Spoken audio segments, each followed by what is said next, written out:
Hola chicos, física 125.3. Seguimos con la luz. Hemos visto espejos planos, ahora vamos a ver espejos esféricos.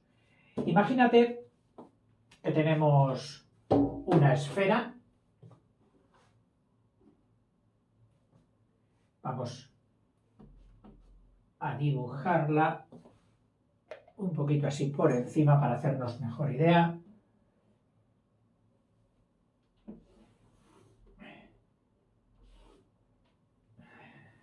Ahí. Mi super compás.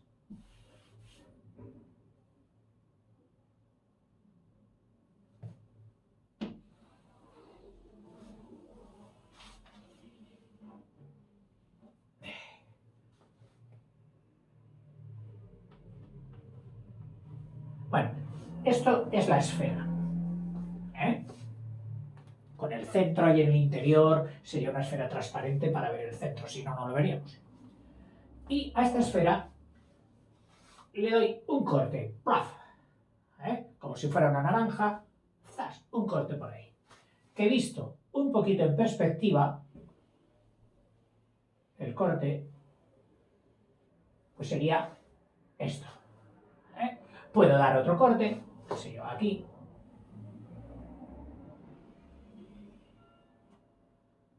Que salen como gorritos. Ahora no consideremos el volumen, consideremos solo la superficie, es decir, solo la cáscara. Aquí nos ha salido un gorrito, otro gorrito. Estos gorritos se llaman casquetes esféricos. En óptica, vamos a considerar un espejo esférico a un casquete de esfera al que se le ha abrillantado una de sus dos superficies, o la exterior, y si la abrillantamos por aquí, los rayos que llegan los rechazará, los reflejará, y tendríamos un espejo convexo, o al revés. Esta superficie la desestimamos y estimamos la superficie interna, la interior, la que deja como una cueva, cóncavo. Entonces los rayos por aquí ya no incidirían, esto sería un cuerpo opaco, incidirían por la parte interior y los reflejaría también, lógicamente, por la parte interior, cóncava. Bueno, en dibujo, para representar los espejos esféricos, tanto cóncavos como convexos, no los haremos ya con perspectiva de casquetes. A este casquete, solo a este casquete, al que ya separaríamos del resto de su madre, de la superficie esférica,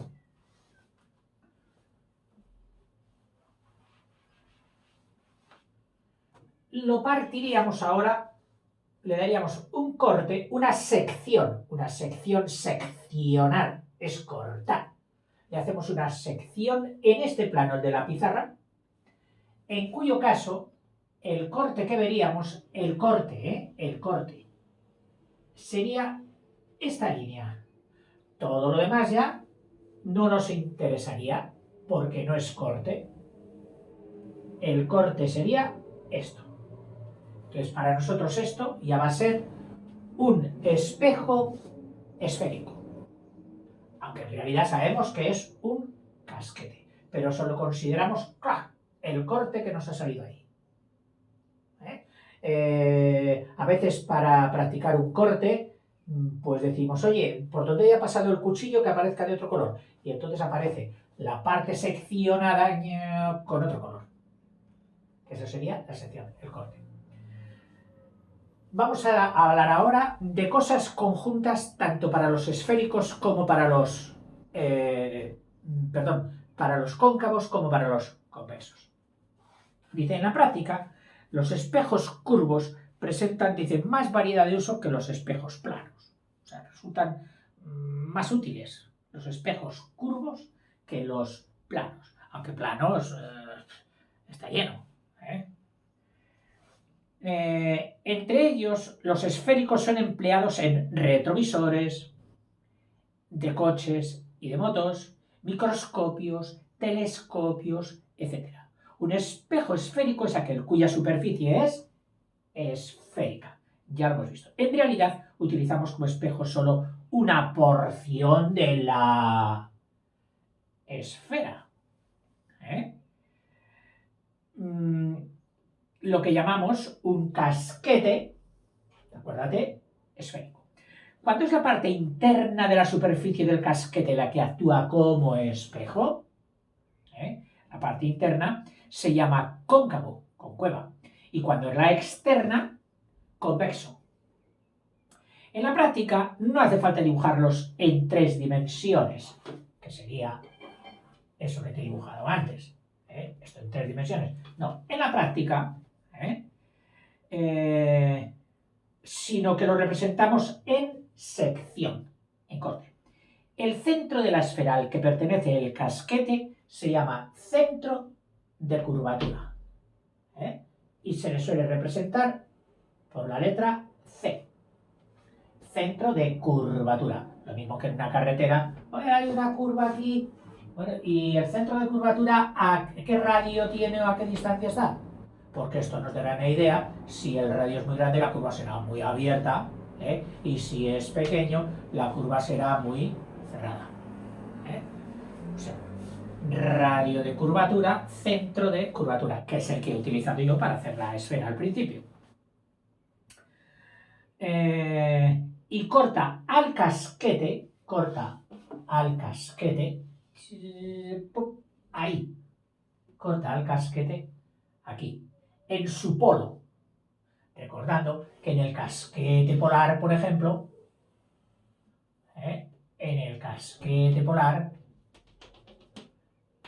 el punto central era el polo norte o polo sur. Pues aquí también, este punto, que será este punto, se llama polo. Lo vamos a llamar O, porque va a recibir varios nombres. Y ya estamos con la falta de coordinación de los científicos que van a la suya. Entonces luego para estudiarlos y más para gente que se inicia, pues sobrevienen dificultades. Si a un mismo punto lo llaman de distintas formas, ya lo verás. Dice, en óptica, el polo del casquete, es decir, el O, que es el polo, también lo llaman centro de figura. Centro de figura. El C era el centro de curvatura. Curvatura. Porque es el que decide que la curva sea más cerrada o más abierta, según esté más alejado o más próximo. Ahora dice, foco principal de un espejo cóncavo. Empezamos con el cóncavo, es decir, por el que tiene los rayos o la superficie brillantada por el interior. Por alguna razón, son convenciones, pero que los libros pues coinciden en ellas, gracias a Dios. Pues al cóncavo no se le ha cogido un casquete situado a la izquierda, sino un casquete situado a la derecha. Por eso que voy a volver a hacerlo, pero ahora ya sabiendo que voy a hablar del cóncavo, me lo coloco a la derecha. Para hacerlo medianamente bien, pues recurrimos al compás, cojo mi centro de curvatura C y ahora hago lo que sería el polo, la tajada de la esfera, pero solo le hago ya la línea de la sección. Línea de sección. Aproximadamente que este plano pues quede perpendicular a el radio que vaya al centro. Así que si es un espejo cóncavo, ya sé que los rayos vendrán por aquí, chocarán aquí y se reflejarán. Por allá nada. Recuerda que el espejo es un cuerpo opaco, no es transparente. Los rayos no atraviesan, los rayos rebotan, se reflejan. ¿Cómo se reflejan? Vamos a ver. Dice, el foco principal no es por... ¿Qué se observa cuando un haz de rayos luminosos paralelos al eje principal incide sobre un espejo cóncavo? A ver, repetimos lo que nos ha dicho. Eje principal, el que une C con O, con el centro de figura, o centro de figura o polo. Centro de figura. Dice, ¿qué sucede cuando los rayos inciden en una superficie cóncava que vienen paralelos al eje principal? Un rayo que viene paralelo, pues que viene así, por ejemplo. Que viene desde por ahí, de su foco emisor, y choca con la superficie cóncava. ¿Qué pasa?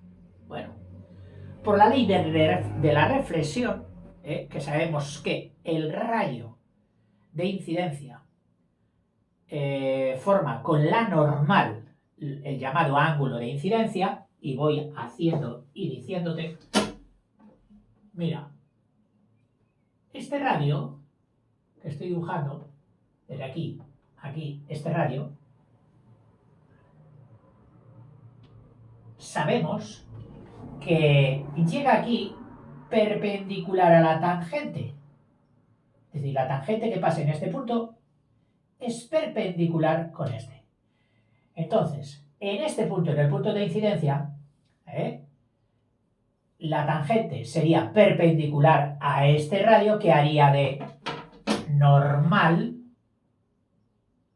haría de la normal o perpendicular en el punto de incidencia, y entonces el ángulo de incidencia, que sería este, rayo incidente con normal, rayo de incidente con normal, ángulo de incidencia, tiene que ser igual al ángulo de reflexión, que estará por aquí. Que estará por aquí. Lógicamente, para dibujarlo, pues podemos suponer, y suponer bien, que la normal va a ser la bisectriz del ángulo suma del rayo incidente más el rayo reflejado. Te lo coloco en otra postura para que lo veas. Si esta es la normal, y el ángulo incidente ha venido así, y aquí está la superficie del espejo, el rayo reflejado tiene que venir aquí. O sea que la normal es la bisectriz. La bisectriz goza de la propiedad de que es equidistante de dos puntos del ángulo. Es decir, que su distancia, un punto de la bisectriz es equidistante de este punto y de su simétrico, siempre que haya ángulos rectos aquí y aquí. Podríamos coger ahora una escuadra, pero también podemos recurrir a esta propiedad. ¿Cómo? Pues con el compás, que es lo que tenemos a mano, yo tengo que hacer el rayo reflejado con este ángulo igual que este. Esto va a ser la bisectriz. Entonces yo digo, si cojo una distancia, esta, desde aquí, y hago, por ejemplo, así, yo puedo decir que esta distancia es igual que esta, es decir, que esta distancia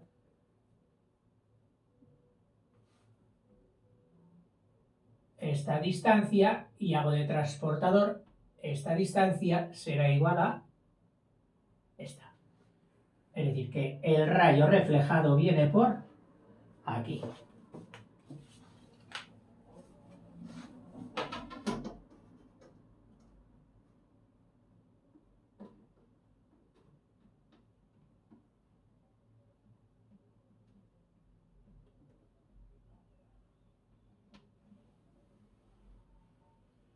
rayo reflejado. Ángulo de incidencia, ángulo de reflexión, la normal, punto de incidencia, rayo que llega, rayo que sale. Oye, qué curioso, mira, ha cortado aquí a esta distancia, a la distancia CO. Y parece que esto es igual que esto.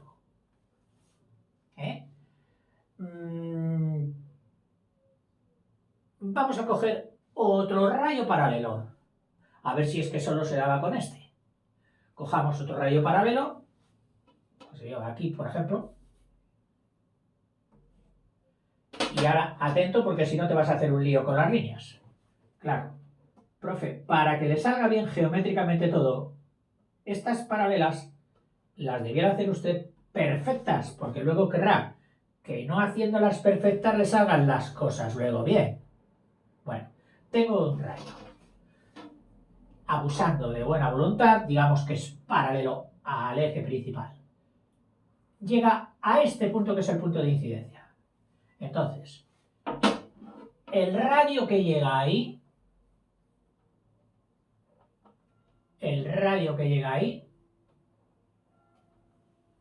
está contenido en la normal para este punto, de forma que este ángulo con el que llega de incidencia será igual al rayo reflejado. Bueno, pues si lo hacemos bien con la bisetriz y esto, resulta que, ya te lo digo, confía un poquito, que sí, que este rayo reflejado va a pasar por el mismo punto que pasó el anterior, que también había llegado paralelo por la parte de arriba. Es decir, rayo incidente, clic, rebota, rayo reflejado y ha pasado también por aquí. Puedes coger cualquier rayo paralelo, o este, u otro cualquiera, y va a resultar lo mismo, que el rayo reflejado pasa por este punto. Entonces este punto ha recibido un nombre especial. Han puesto el foco sobre él, nunca mejor dicho, porque lo han llamado foco. Lo han llamado foco. El foco que le dan la letra F. Le dan la letra F. Bueno, resulta que como los rayos siguen la misma ley para recorrer un camino a la directa que para correrlo a la inversa, es decir, si dan la marcha atrás, seguirían por el camino por donde han venido, pues ¿qué ocurre? Que cualquier rayo que pase buscando al espejo y pase por F, automáticamente va a salir paralelo. Este rayo que daría marcha atrás para ir al espejo, a este punto de incidencia, ha pasado por el foco. Pues mira qué hace. Sale paralelo. Oiga, esto recuerda un poquito a los focos de los coches. A ver si por eso los llaman focos. Porque han puesto aquí la resistencia, el punto luminoso. Lanzan todos sus rayos contra la tulipa del foco. ¿Y qué hacen ellos? Chocan y salen paralelos. Otro choca y sale paralelo. Choca y sale paralelo. Y además, para que la energía emitida desde este punto, de incandescencia, de LEDs, de lo que quieras, no se desparrame y pierda energía por otros lados, le han puesto aquí una pantallita.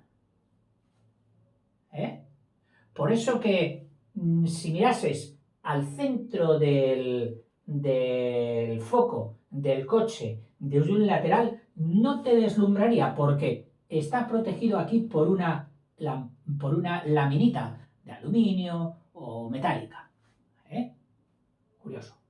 Entonces, ¿qué se propone en el foco del coche? Pues que en vez de salir la luz directamente hacia los árboles y hacia las personas para iluminarlas, no. las hacen rebotar contra una superficie cóncava esférica para que todos los rayos salgan, y a veces no solo salen del foco del coche, ojo, que a veces no puede ser, puede que no sea esférica, puede que sea de forma de elipse, es decir, que solo sea esto, en cuyo caso esto ya no sería una superficie esférica, un casquete esférico, sino un elipsoide, una elipse, pero que hace lo mismo, que cuando tú le pones aquí la resistencia en el punto llamado foco, todos los rayos salgan o paralelos o proyectados. Y muchos de ellos, de los focos de los coches, tienen, a lo mejor, a poca distancia, tienen un punto en el que confluyen, pero luego siguen ya y se separan. Bueno, tú piensa ahora en todo lo que hay hecho y escrito y estudiado sobre iluminación, con esos focos grandes que se ponen en los teatros, y tienen, claro, dentro unas superficies grandes para que salga la luz concentrada hacia el espectador, o lo más concentrada posible. Es decir, si aquí está un foco y aquí está el espectador sobre el escenario, pues que salga un foco con un cono suficiente para que la luz no se distribuya por aquí y vaya toda a incidir sobre él. Y no solo uno, sino otro foco por la otra parte y otro foco delantero y otro tal. ¿Por qué? Porque este pobre artista, a lo mejor cobra mucho dinero, es el que va a hacer de punto emisor de luz. Es decir, a él le cargan toda la luz y el que hace la rebota en todas las direcciones, a la cara de este espectador, a la de este otro, a la de este otro, a la de este otro. Oiga, pues lo van a freír. Y tanto. La potencia de los focos sobre los artistas han generado problemas en la piel, problemas en la vista, etc. Y es una cosa con la que tienen que protegerse, que tienen que luchar, que tienen que perfeccionar las características de la luz para que no sea agresiva, todo esto. Bueno, esto ha sido una pequeña digresión sobre la aplicación de los espejos cóncavos. Pero para no hacer más digresiones, profe, usted siga en el libro. Dice, todos los rayos paralelos al eje principal van al foco, que es el foco principal. Este punto se encuentra aproximadamente a la mitad. Es curioso que siempre que dice a qué distancia se encuentra, te dicen aproximadamente. Y esto que te lo digan unos físicos y unos geómetras matemáticos, te escama y te dice, ¿por qué pondrán aproximadamente? Y no categóricamente. Está en la mitad de la distancia del centro de curvatura al polo. No. Te prorratean y te dicen aproximadamente. Bueno, yo solo te lo digo ahí para que lo veas. He estado buscando y digo, oye, a ver aproximadamente de dónde viene y por qué sí y por qué no. No lo he encontrado. A lo mejor es, pues, no sé, por la imperfección de los rayos. Claro, al tener todos estos focos estar hechos de la superficie reflectante, ¿no? Que sería el baño de plata o esto. Pero luego tienen por delante un vidrio. El vidrio que tocas para no tocar directamente a la plata. Entonces, quizás, esos rayos que entran aquí, tienen una una refracción dentro de la transparencia del vidrio, que hace que la incidencia sobre el fondo de la tulipa, que sería el auténtico reflectante, no sea, y cuando vuelve de camino tenga también otra refracción, y que estas refracciones desvirtúen la limpieza y la nitidez matemática de aquello de ángulo de incidencia igual a ángulo de reflexión. porque si fuera ángulo de incidencia igual al ángulo de reflexión, entonces sí que el foco estaría a la mitad. Puede ser por eso. Es lo que se me ocurre en mi modestia pensar. Que posiblemente si tú un día vas a estudiar óptica, que es una ciencia preciosa, y te llegas a enterar, me puedes mandar un mensaje y decir, mire, profe, ¿por qué decían aquel aproximadamente? Y yo te daré las gracias. Bueno, el foco principal de un espejo cóncavo es el punto donde convergen los rayos reflejados, este reflejado y este reflejado, de rayos incidentes este y este que venían paralelos al eje principal. Por ser los rayos los que se cortan en este punto, que son los rayos, no sus prolongaciones, que luego vendrá el caso en los convexos, no, son los rayos, sí, rayos que se cortan aquí, entonces decimos que es un foco real. Cuando sea resultado del corte de prolongaciones, entonces diremos que sería un foco virtual, que lo vamos a ver en la siguiente parte con los espejos convexos. Dice, la explicación de por qué los rayos reflejados se cortan en un punto la encontramos en las leyes de la reflexión de la luz, es decir, de la incidencia, de la coincidencia, de la norma de la reflexión, de estar todo en un plano, es decir, que esas eran las leyes de la reflexión, no otras, Y ahora te explica el procedimiento pues como el que yo te he hecho. Lo que pasa es que él, en vez de hacerlo por geometría, como he hecho yo, con un arquito y cogiendo distancia y distancia, ellos han aplicado otro sistema que para mí es menos matemático, que es el de coger un aparato, un transportador de ángulos y llevarlo clic. Bueno, daría lo mismo. A la distancia FO, distancia FO, se la llama distancia focal del espejo. Mira, a esta distancia FO, distancia es la distancia focal de un espejo que he visto, vamos, tratando de entender lo que decimos. Oiga, ¿qué será la distancia focal de un espejo? Por la distancia que haya del espejo al foco. Claro. Distancia focal de un espejo, por la distancia del espejo al foco. Esta distancia, FO. Y ahora viene otro concepto. Dice, se llama potencia de un espejo cóncavo a la inversa de la distancia focal. Es decir, si coges un 1 partido por la distancia FO, esto es la potencia de un espejo esférico, en este caso del cóncavo, el inverso de la distancia focal.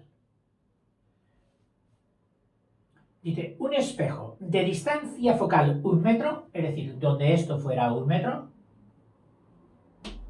la distancia focal, perdón, la potencia sería, potencia del espejo sería 1 partido por 1 igual a 1.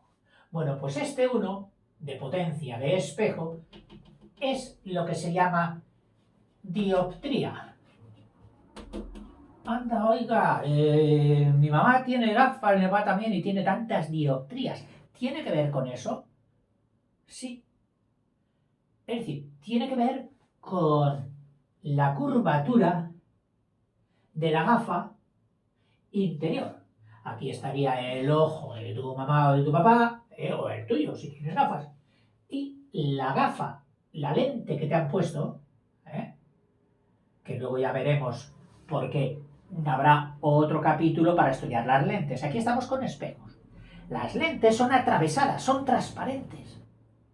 Los espejos no. Los espejos solo rebotan la luz. Esta la está rebotando por dentro.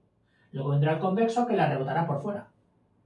Bueno, pero estaríamos en lo mismo. Distancia focal, dioptría.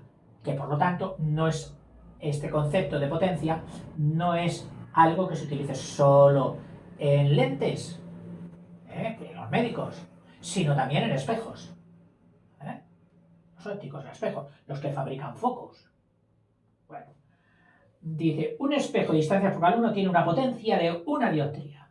Y un espejo de 2 metros, es decir, en vez de esto, que el foco estuviera al doble, estuviera aquí, eso sería porque el centro de curvatura estaría pues por aquí.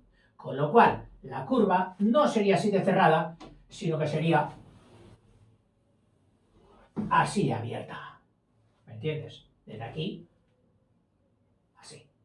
Y entonces, los rayos ya reflejados paralelos, los que vienen paralelos contra este, ya no pasarían por aquí, sino que pasarían por aquí.